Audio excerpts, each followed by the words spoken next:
Iran के साथ जंग खत्म होने के करीब है। ईरान किसी भी तरीके से मुआहदा करना चाहता है। सर ट्रंप का फॉक्स न्यूज के इंटरव्यू, कहा मैं मुदाखलत न करता तो उस वक्त ईरान के पास जौहरी हथियार होते। ईरान की एटमी ताकत बनने से आलमी तवाजुन मुतासिर होता। मैं ईरान को जौहरी हथियार रखने की इजाजत नहीं दूंगा। ईरान की तामीर नौ के लिए 20 साल दरकार है। न्यूयॉर्क पोस्ट को इंटरव्यू में सदर ट्रंप ने कहा था कि ईरान के साथ मुज़ाकरात का अगला दौर पाकिस्तान में हो सकता है। फील्ड मार्शल आसिम मुनीर बहुत अच्छा काम कर रहे हैं। फील्ड मार्शल जबरदस्त हैं, इसलिए इम्कान है हम दोबारा इस्लामाबाद जाएं। हम किसी ऐसे मुल्क में क्यों जाएं जिसका इस मामले से कोई ताल्लुक ही नहीं। ईरान से बातचीत के लिए पाकिस्तान जाने का इम्कान ज्यादा है।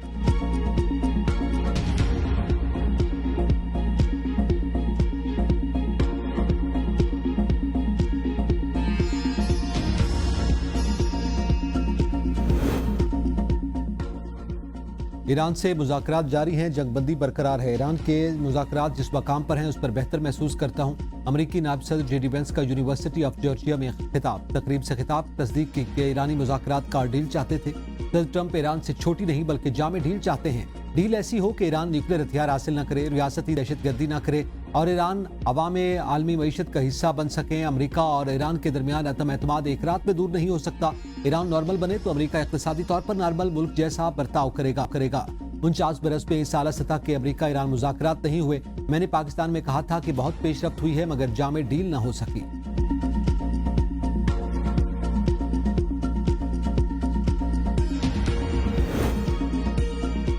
अमरीका ईरान मुज़ाकरात के अगले दौर की तैयारियां। वज़ीर-ए-आज़म शहबाज शरीफ आज सऊदी अरब जाएंगे। वली-अहद मोहम्मद बिन सलमान से मुलाकात में इस्लामाबाद मुज़ाकरात पर मुशावरत होगी।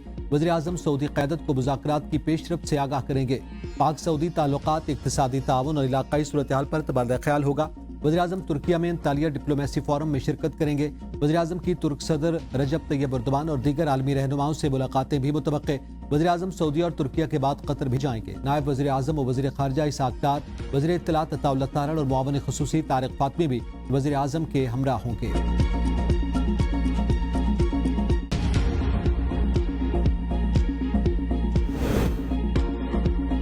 सऊदी अरब का पाकिस्तान के लिए $3 अरब की इजाफी मुआवनत का ऐलान। $5 अरब सेफ डिपॉजिट की मुद्दत में भी तौसीह कर दी। वज़ीर खजाना सेनेटर मोहम्मद औरंगज़ेब की वाशिंगटन मीडिया से गुफ्तगू, कहा सऊदी अरब से $3 अरब के इजाफी डिपॉजिट की अदायगी आइंदा हफ्ते मुतवक्के है। मौजूदा $5 अरब के सऊदी ज़खायर अब पहले के सालाना रोल ओवर के इंतजाम के ताबे नहीं रहेंगे। पहले से मौजूद $5 अरब की मुद्दत को तवील मुद्दत के लिए बढ़ा दिया जाएगा। वली-अहद मोहम्मद बिन सलमान और सऊदी वज़ीर खजाना का शुक्रिया अदा करता हूँ। हमने पिछले हफ्ते $1.4 बिलियन की अदायगियाँ की, तमाम अदायगियाँ वक्त पर करेंगे। वज़ीर खजाना की IMF के फर्स्ट डिप्टी मैनेजिंग डायरेक्टर से मुलाकात, प्रोग्राम की तसलसल और बिरूनी झटकों के असरात पर तबादला ख्याल। वज़ीर खजाना टीम की जानिब IMF प्रोग्राम के जायजे के मौसर और हमवार इनेकाद पर शुक्रिया अदा किया। कहा स्टाफ लेवल मुआहदा कामयाबी से तय पा चुका। अब IMF के एग्जीक्यूटिव बोर्ड की मंजूरी का इंतजार है। वज़ीर खजाना ने तवानाई की खरीदारी और लॉजिस्टिक्स के हवाले से दरपेश चैलेंजेस पर रोशनी डाली। आइंदा बजट से मुतालिक मुज़ाकरात और टैक्स उमूर पर मुशावरत के लिए IMF मिशन के मुतवक्के दौरे का खैर मकदम।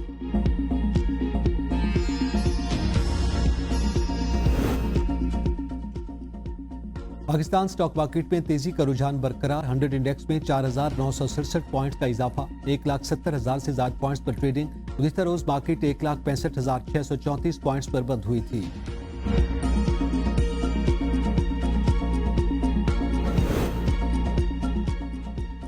जेडी वेंस ईरान से मुज़ाकरात के दूसरे राउंड में भी अमरीकी वफ्द की क़यादत करेंगे। अमरीकी टीवी CNN के मुताबिक अमरीकी वफ्द में स्टीव वेटकॉफ और जेरेड कुश्नर भी शामिल होंगे।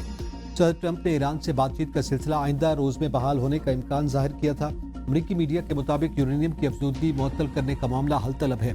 अमरीका चाहता है ईरान की न्यूक्लियर अफजूदगी से जुड़ी तंसीबात को खत्म कर दिया जाए और आपदा हुर्मुज़ फौरी तौर पर खोल दी जाए।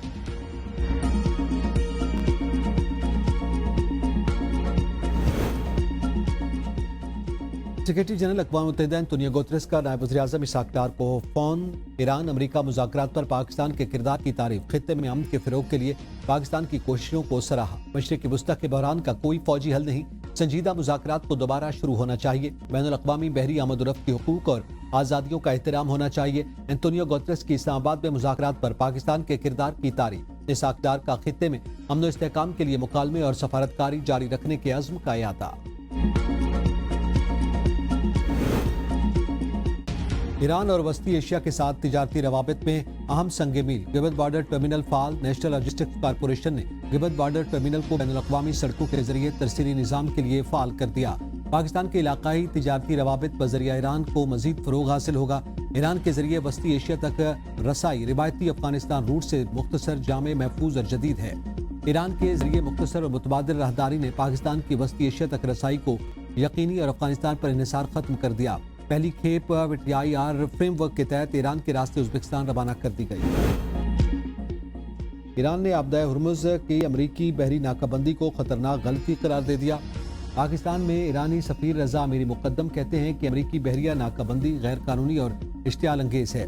ये गलत अंदाजा है कि मजीद गलतियों में इजाफा कर रहा है। इसके संगीन नताइज न सिर्फ खित्ते में बल्कि बाहर तक भी पहुंच सकते हैं। मुआशी दहशतगर्दी, रोजगार, आलमी अमन, सलामती और इस्तेहकाम के लिए संगीन खतरा। नाकाबंदी के बावजूद 24 घंटों में 20 से ज्यादा जहाज आपदा हुर्मुज़ से गुजरे हैं। अमरीकी जरीदे का कॉर्पोरेट में दावा। अमरीकी सेंट्रल कमांड ने कहा था कि हुर्मुज़ की बंदिश के पहले 24 घंटों में 6 बहरी जहाजों को वापस लौटाया गया और एक भी ईरानी जहाज हुर्मुज़ से नहीं गुजर सका। सेंटकॉम के मुताबिक आपदा हुर्मुज़ की बंदिश के लिए 10,000 से ज्यादा सेलर्स, मैरीन्स और एयरमैन ड्यूटी पर तैनात हैं और हुर्मुज़ की बंदिश ईरानी पोर्ट की तरफ आने जाने वाले तमाम बहरी जहाजों के लिए है। ईरान के अलावा खलीज की तमाम बंदरगाहें बहरी जहाजों के लिए खुली हैं। यूरोपीय ममालिक का आपदा हुर्मुज़ में बहरी आमद-ओ-रफ्त के लिए वसी इत्तेहाद बनाने का मंसूबा। प्लान के तहत बारूदी सुरंगों की सफाई और दीगर फौजी जहाज भी तैनात किए जाएंगे। वॉल स्ट्रीट जर्नल की रिपोर्ट के मुताबिक यूरोप एक ऐसा बाद-अज़-जंग मंसूबा तैयार कर रहा है जिसके तहत अमरीका की बराह रास्त शमूलियत के बगैर आपदा हुर्मुज़ में बहरी नकल हमल को बहाल रखा जा सके। चीन और रूस के वज़राए ख़ारजा की बीजिंग में मुलाकात। अमरीका ईरान तनाज़ा, एशिया पैसिफिक सूरत हाल और यूक्रेन बहरान पर तफसीली तबादला ख्याल। चीनी वज़ीर ख़ारजा वांग यी ने कहा कि मौजूदा सूरत हाल शदीद उतार चढ़ाव का शिकार है। एक तरफा बालादस्ती के मनफी असरात बढ़ रहे हैं। रूसी वज़ीर ख़ारजा सरगेई लारोव ने कहा कि मौजूदा बैनुल-अक़वामी सूरत हाल को शदीद चैलेंजेस का सामना है। चंद ममालिक रूस और चीन को महदूद करने के लिए छोटे गिरोह तश्कील देने की कोशिश कर रहे हैं।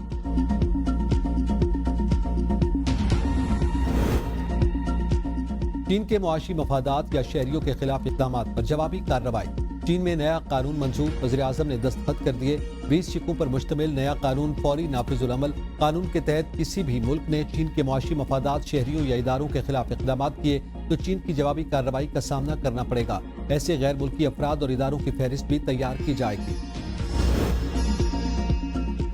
मुल्क भर में तवानाई बहरान सर उठाने लगा। लाहौर में बिजली का शॉर्टफॉल 1200 मेगावाट से तजावुज कर गया। शहर और मुज़ाफ़ात में गैर एलानिया लोड शेडिंग का बहरान संगीन सूरत हाल इख्तियार कर गया। लेस्को ज़राए के मुताबिक शहर में बिजली की जरूरत 2800 मेगावाट है। शहरियों को 1600 मेगावाट बिजली दी जा रही है। नाश्ते, तालीमी इदारों और ऑफिस जाने के औकात में भी लोड शेडिंग। शहर के अंदरून 3 घंटे और मुज़ाफ़ात में 4 घंटे की गैर एलानिया लोड शेडिंग से शहरी परेशान। तर्जमान लेस्को के मुताबिक LNG की दरामदात में मुश्किलात के बायस लोड शेडिंग का इशू है जिसे जल्द हल कर लिया जाएगा। शेडिंग हो रही है, शुरू हो गई है और फिर आपने लॉकडाउन भी लगा दी, वो लगा दिया आपने। आवाम को मार दिया मेरे भाई। आप कुछ गुंजाइश ही नहीं रहती बाकी रहने की। कारोबार का टाइम होता है 8 बजे के बाद ही होता है। उस वक्त लोड शेडिंग की वजह से कारोबार भी बंद हो जाता है और दुकानें भी बंद करनी पड़ती है। अगर गवर्नमेंट ऐसे करेगी तो ये कारोबारी लाइन के लिए ख़राब है, क्योंकि लाइट 2 घंटे इकट्ठी जाना जो सा ये मुनासिब नहीं है। बिजली की बंदिश से ताजिर और शहरी सरापा एहतजाज। ताजिर कहते हैं कि शाम के औकात में कारोबार होता है, इस टाइम लाइट चली जाती है, जब वापस आती है तो स्मार्ट लॉकडाउन की वजह से जल्दी दुकानें बंद कर दी जाती हैं। शहरियों का मौक़िफ़ है कि महंगी बिजली और लोड शेडिंग ने जिंदगी अजीरन बना दी। ऐसे फैसलों से मुश्किलात में मजीद इजाफा होगा। ताजिरों ने आइंदा हफ्ते विफाक और पंजाब में शटरडाउन का ऐलान कर दिया। पंजाब के 485 देहात को मिसाली गाँव में बदलने का मिशन। वज़ीर-ए-आला मरियम नवाज ने मिसाली गाँव के दूसरे फेज की मंजूरी दे दी। देहात में पानी की महरूमी खत्म, तालाबों के आलूदा पानी से निजात और जिंदगी आसान और खूबसूरत होगी। मरियम नवाज का मिसाली गाँव प्रोजेक्ट की निगरानी और तकाबली जायजे के लिए डिजिटल मॉनिटरिंग का हुक्म। 30 जून तक देहात में गंदे पानी के तालाबों की सफाई का हदफ मुकर्रर। जायजा इजलास में वज़ीर-ए-आला का राजनपुर में water supply cluster based scheme 15 मई तक मुकम्मल करने का हुक्म। कहा, देहात में बसने वालों का वसाइल पर मसावी हक है, उन्हें यह हक जरूर देंगे। बलूचिस्तान में गंदम के काश्तकारों के लिए थ्रेशर फ्यूल सब्सिडी स्कीम पर अमल दरामद का आगाज। पहले मरहले में 3000 से ज्यादा किसानों के अकाउंट्स में सब्सिडी की रकम मुंतकिल कर दी गई। वज़ीर-ए-आला बलूचिस्तान मीर सरफराज बुख्ती कहते हैं कि आइंदा 2 से 3 रोज में मजीद 13,000 काश्तकारों को अदायगियां की जाएंगी। सूबे भर में 85,000 से ज्यादा किसान रजिस्टर्ड हैं। 74,000 से ज्यादा की तस्दीक मुकम्मल हो चुकी। तैयार गंदम की फसल रखने वाले छोटे जमींदारों और किसानों को तरजीही बुनियादों पर माली मुआवनत फराहम की जा रही है।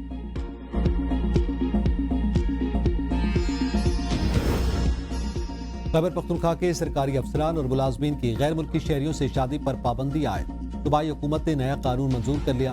फैसला कौमी सलामती और हसास ओहदों पर फाइज अफसरान और मुलाजमीन के गैर मुल्की रवाबित से मुमकिन खतरात को मद्देनजर रखते हुए किया गया। सरकारी मुलाजिम हुकूमत की पेश की इजाजत से किसी ऐसे गैर मुल्की शहरी से शादी करेगा जिससे वफाकी हुकूमत तस्लीम करती हो।